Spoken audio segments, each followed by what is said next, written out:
Hello guys வணக்கம். Welcome to my channel Chandrika Sara. இன்னைக்கு நம்ம என்ன பார்க்க போறோம் அப்படின்னா, ஒரு டியூஸ்டே விளாக் தான். இன்னைக்கு நம்ம என்ன பண்றோம் அப்படிங்கிறத வந்துட்டு உங்களுக்கு இந்த விளாக்ல காட்டுறேன். ஸோ இன்னைக்கு ஒரு வெங்காயம் பூண்டு குழம்பு பண்ணியிருக்கேன். அது ஈஸியா எப்படி பண்ணலாம் அப்படிங்கிறத காட்டியிருக்கேன். ஸோ வாங்க வீடியோக்குள்ள போலாம். இன்னைக்கு வந்துட்டு செவ்வாய்க்கிழமை அப்படிங்கிறனால காலையிலேயே குளிச்சாச்சு. குளிச்சு சாமியெல்லாம் கும்பிட்டாச்சு. அப்புறம் பிரேக்ஃபாஸ்ட்டுக்கு வந்துட்டு என்ன பண்ணுறது அப்படின்னு யோசிச்சுட்டு இருக்கும்போது, சரி மாவு இருந்துச்சு, தோசையை ஊற்றிக்கலாம் அப்படின்னு சொல்லிட்டு காலையில் அதுக்கும் எனக்கு தோசை ஊற்றியாச்சு.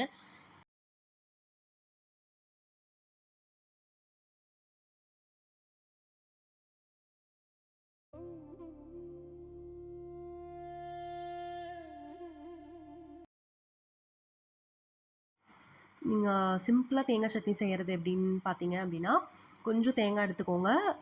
ஒரு 2 கை அளவுக்கு பொட்டுக்கடலை எடுத்துக்கோங்க. ஒரே ஒரு பச்சை மிளகாய் எடுத்துக்கோங்க. சின்ன பீஸ் இஞ்சி எடுத்துக்கோங்க.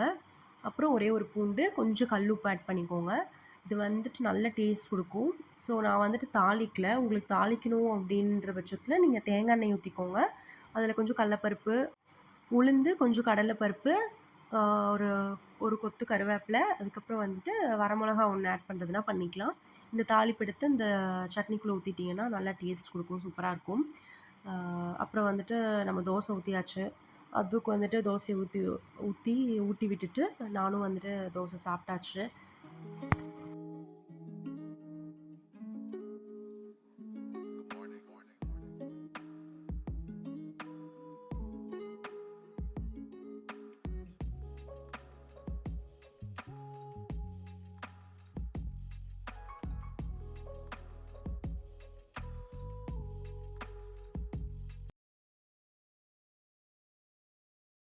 காலையில பிரேக்ஃபாஸ்ட்லாம் முடிச்சுட்டு, மத்தியானத்துக்கு வந்துட்டு வெங்காயம் பூண்டு குழம்பு, புளிக்குழம்பு எப்படி பண்ணுறதுன்னு வந்துட்டு பார்க்கலாம் வாங்க.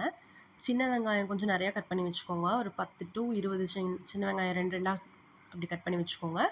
அதுக்கப்புறம் பூண்டையும் வந்துட்டு ஒரு ஃபுல் பூண்டு இருந்தா, பெரிய பூண்டா இருந்தா ஒரு முழு பூண்டையும் போட்டு கட் பண்ணி வச்சுக்கோங்க உரிச்சுட்டு. அதுக்கப்புறம் ஒரே ஒரு தக்காளி, நல்லா பெரிய சைஸ் தக்காளி எடுத்துக்கோங்க. ஒரு புளி வந்துட்டு லெமன் சைஸ் புளிய ஊற வச்சுக்கோங்க. அதுக்கப்புறம் ஒரே ஒரு பச்சை மிளகாய் எடுத்து வச்சுக்கோங்க. இதுதான் ஒரு பேசிக் இன்கிரீடியன்ட்டுங்க இதுக்கு. கொஞ்சம் கருவேப்பில ஆட் பண்ணிக்கலாம். அது நான் மறந்துட்டேன் சொல்றக்கு. அதுக்கப்புறம் என்னென்ன பொடி யூஸ் பண்ணணும் அப்படின்னு பார்த்தீங்கன்னா, நான் யூஸ் பண்ணது வந்துட்டு மல்லித்தூள் ஒரு 3 ஸ்பூன் யூஸ் பண்ணேன். அதுக்கப்புறம் ஒரே ஒரு ஸ்பூன் வந்துட்டு குழம்பு தூள் இருக்கு பார்த்தீங்களா? அந்த குழம்பு தூள் யூஸ் பண்ணேன். ஒரு 1/4 டீஸ்பூன் இல்லன்னா 1/2 டீஸ்பூன் உங்க காரத்துக்கு ஏத்த மாதிரி மிளகாத்தூள், வரமிளகாத்தூள் ஆட் பண்ணிக்கோங்க. அதுக்கப்புறம் எண்ணெய் காய வச்சு, அதில வந்துட்டு கொஞ்சம் கடுகு, எப்பவுமே புளிக்குழம்புக்கு அப்படிங்கிறப்போ கொஞ்சம் வெந்தயம் ஆட் பண்ணிக்கோங்க. அதுக்கப்புறம் சின்ன வெங்காயத்த போட்டு நல்லா வணக்கிட்டு, பச்சை மிளகா போட்டுக்கோங்க. அதையும் நல்லா வணங்குனதுக்கப்புறம் தக்காளி ஆட் பண்ணிக்கோங்க. தக்காளிக்கு தேவையான உப்பு, மஞ்சத்தூளு அது கூட ஆட் பண்ணிக்கோங்க. ஆட் பண்ணி நல்லா வணக்கிக்கோங்க.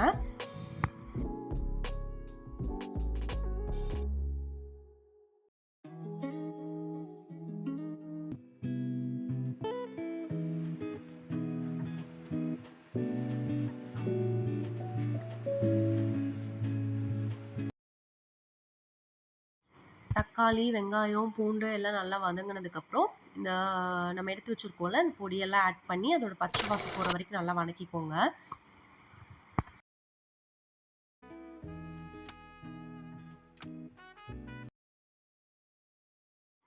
அது வந்துட்டு நல்லா வணங்குனதுக்கப்புறம் என்ன பண்றீங்கன்னா, ஒரு லெமன் சைஸ் புளி எடுத்துக்கோங்கன்னு சொன்னேன்ல, அத நல்லா கரைச்சு வச்சுக்கோங்க.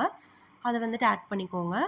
கொஞ்சமா தேங்காய், ஒரு 1/2 மூடி தேங்காவ எடுத்து நல்லா பேஸ்ட்டா அரைச்சுக்கோங்க. எதுவுமே அதில ஆட் பண்ண வேண்டியதில்ல. வெறும் தேங்காவ மட்டும் போட்டு கொஞ்சம் லைட்டா தண்ணி ஊத்தி நல்லா பேஸ்ட் மாரி அரைச்சுக்கோங்க.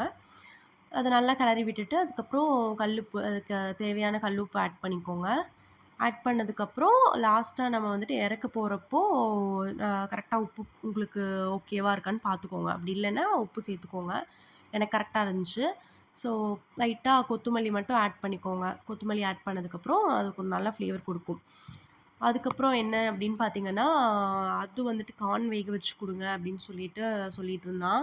மத்தியானம் சாப்பிடுற டைம்ல தாங்க வந்து கேட்குறான். சாப்பாடு சாப்பிடாம இது வந்துட்டு இந்த மாரி ஏதாவது ஸ்நாக்ஸ் சாப்பிடுறான்.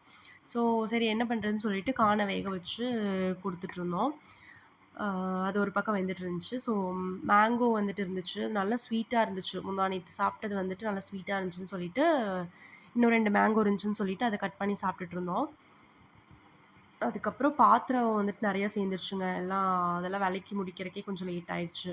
அதெல்லாம் பண்ணிட்டு மத்தியானம் சாப்ட்டுட்டு, கொஞ்ச நேரம் தூங்கி எந்திரிச்சுட்டு, அதுக்கப்புறம் ஈவினிங்கா வந்துட்டு அவரு ஆஃபீஸ் கெளம்பிட்டாரு. ஸோ அதுக்கு வந்துட்டு ஐஸ் வேணும்னு சொல்லிட்டு அழுதுட்டு இருந்தான்னு சொல்லிட்டு, அது போய் வாங்கி குடுத்துட்டு அவரு ஆஃபீஸ் கெளம்பிட்டாரு.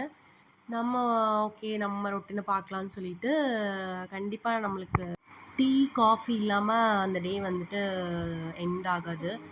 ஸோ கண்டிப்பா டீ, காஃபி போட்டு குடிச்சுருவோம் சாயந்தரம். அப்புறம் கொஞ்சம் கோல்டா இருந்தனால ஹாஸ்பிட்டல் போயிட்டு வந்தோங்க. அன்னைக்கு சாயந்தரம் கொஞ்சம் ஹாஸ்பிட்டல் போ வேண்டியது இருந்துச்சு. ஹாஸ்பிட்டல் போயிட்டு பார்த்துட்டு வந்துட்டுருந்தோம். டாக்டர் வந்துட்டு இஎன்டி பாருங்க, நாளைக்கு வாங்க அப்படின்னு சொல்லியிருந்தாங்க. ஸோ வீட்டுக்கு வந்துட்டு நைட்டு டின்னர் வந்துட்டு அதுக்கு கேரட் ரைஸும் எனக்கு வந்துட்டு ஒயிட் ரைஸ் கொஞ்சம் இருந்துச்சு. அதுவே வந்துட்டு அந்த குழம்பு சூடு பண்ணி சாப்பிட்டாச்சு. ஸோ இந்த வீடியோ பிடிச்சிருந்தது அப்படின்னா லைக் பண்ணி, ஷேர் பண்ணி, சப்ஸ்கிரைப் பண்ணிக்கோங்க. கண்டிப்பா மறக்காம சப்ஸ்கிரைப் பண்ணிக்கோங்க.